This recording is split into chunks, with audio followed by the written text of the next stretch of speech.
trailer and pick up the loaded trailer at door 42, and it's a regular process here. I'll talk in just a minute. So when we're on a dedicated account, usually you'll have a gate code on this account to get into the gate, and then you'll have an area where you park your empty trailer, and then you've got an assigned trailer you pick up. This is what they call a touchless load, so you're not touching freight. The only time you touch freight is only if you're picking up a trailer where you have to secure your load. You put load straps on the inside of your trailer to secure your load, and then you just head out. You don't have to go to the receiving anything.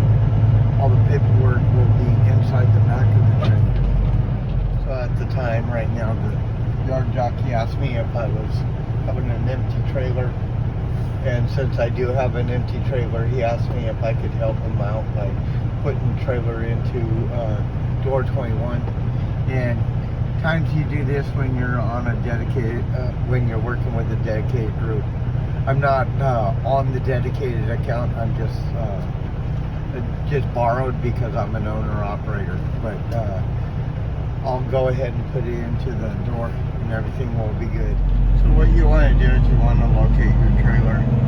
Make sure that you have the right trailer, because sometimes when you're on these large fleets, sometimes the trailer numbers are really close. I almost hooked up to the wrong trailer, and it was only by 2 numbers just being switched around. Other than that, the trailer numbers were almost identical. So you want to make sure that you have the right trailer. Like I said, on these dedicated touchless freight accounts, I don't have to go into a receiving office, so it makes it even easier. All I do is I arrive at the shipper. I make sure that my computer paperwork states that I arrived, and then what I'm going to do is I'm going to back up to my trailer and hook it up. And once I hook up the trailer, then I will get my paperwork in the back of the trailer. That's how this account is. Everything is real simple. I don't have to worry about a receiving clerk. Don't have to worry about a security guard. All I did is I put the security code at the gate, which we get on a weekly basis what the code is, and I just the drop-in hooks style setup. And like I said earlier, yard goat asked me if he could if I would put it into one of the doors, which helps them.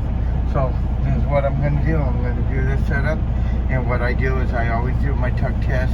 I always check my fifth wheel locking device, make sure everything's locked up before I head out, so that when I take off, I don't end up disconnecting from the trailer, which you see a lot of new drivers do that. And so that's why they ask you to do your tuck test once you once you hook up to your trailer. You want to make sure that it's hooked up. Plus, also what I do is I take my my light on my camera or my phone, which I can't show you that process when I'm filming. So what I do is I make sure that I have a locking device. What I'll do is I'll take a picture of it so you guys can see at least how it is when the locking device is the proper way it's supposed to look. I'll set up all my lines, make sure my red line is with my red line set up on the trailer, the blue line with the blue line, and the electrical is there.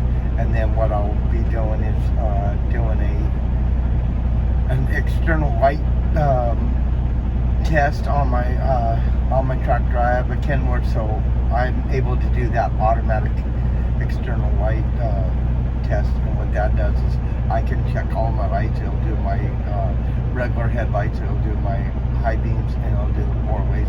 it'll show that all the amber lights are working and all the blinker lights are working. And I'll show you the process in just a minute. I'll be back. Like I said, I'm back. I already I'll add the picture showing the fifth wheel locking device. As you see, I'm making sure that my red lines are connected. What you want to do is you want to make sure that the grommet here, there's a rubber grommet on the inside of your airlines and on the actual the airlines from the trailer. You want to make sure that they're parallel to each other and that they feed on each other, and that you put it on the right lines. Because if you put it on the opposite line, what it will do is it'll literally kick you. It'll literally pop the lines off, and they'll act like like your trailer brakes are locked up. You want to make sure that your electrical line is just right. As you can tell, I'm checking. I've already checked the tires and everything. What I'm doing is I'm checking to see any damage on the trailer. Yes, I do work with Swift. I've been working with them for 6 years, training everybody. Make sure that all the amber lights are working properly, that that my tires are properly air adjusted. Make sure that you have your mud flaps, because on a trailer, if you have your mud flaps missing, that is a DOT violation. You can get a ticket and shut down for it. You want to make sure that that all your lights are working, your amber lights, that you have your lights are testing properly, that you have your light on your license plate. You want to make sure everything is set up properly. And basically what you do is you want to check on everything, you know, on both sides of the trailer, not just one side. You want to go up all of it. You want to make sure that everything is good. You know, not everybody does all their testing and everything proper. And like I said, I checked my fifth wheel locking device, and what I'll be doing next is I'll be taking my landing gear and bring it up. What I've seen is a lot of people do not take the fifth wheel locking pin and check to make sure that it is properly locked up and that it is completely in the closed position. What they do is they'll go to take off, and all of a sudden the front end of their trailer goes down onto the ground, and they wonder, why didn't I do it? I thought I did a tug test. They may have thought that they did a tug test, but it was not properly seated properly onto the front. So you want to make sure that everything is good. And here at Ferguson Supply, it is a pipe supply, and they do pipe supply, bathroom and kitchen remodel and everything. Those type of supplies, air conditioning and plumbing and all of that. As you can see, this is a DC, a lot of doors and everything. Sometimes they ask me if I can put some trailers indoors and stuff, and if I put extra trailers into some of the empty doors, they actually pay me extra money. I get paid $25 per trailer that I do. And with Swift, that's not too bad. It's extra to pay. Some companies don't do that. And here I'm opening up the door because I'm part of the dedicated account. What I'm going to be doing is securing my load. I'll be bringing in my load straps to make sure it's nice and tight. The paperwork is in the back of the trailer, like I said. Here they've got an envelope. It's a UPS envelope, but this is all the bills of lading. And this way I don't have to go to a receiving office or anything like that. I just pick it up out of the back of the trailer. Once I'm hooked up, I will be able to get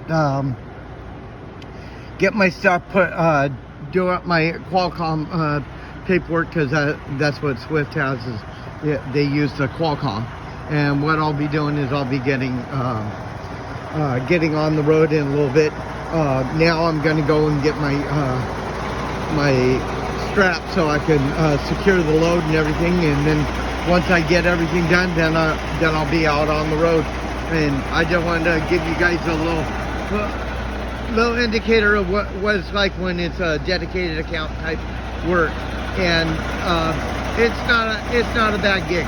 What I'm doing is I train students. My student just got off of his shift about 30 minutes ago.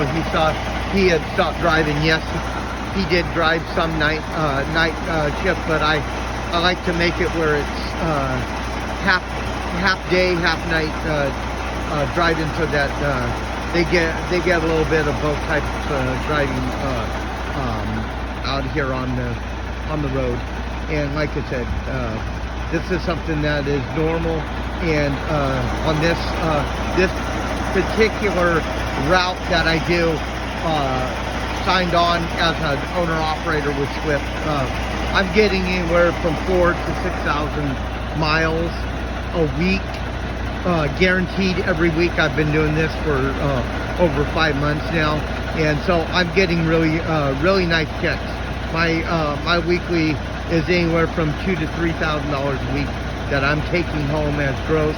Yes, it is a 1099, so I got to take my taxes out, but that's over $2,000 a week to $3,000 a week, and if you do it right, you can make money even with the big carriers like Swift. So if you guys are really interested in doing a good career and everything, I believe trucking is good. Is meant for any of you. If you can live out on the road for a while inside a truck and do things right, you can actually make a decent living out here. I'll see you next time. Talk to you guys later. Have a good one. Bye.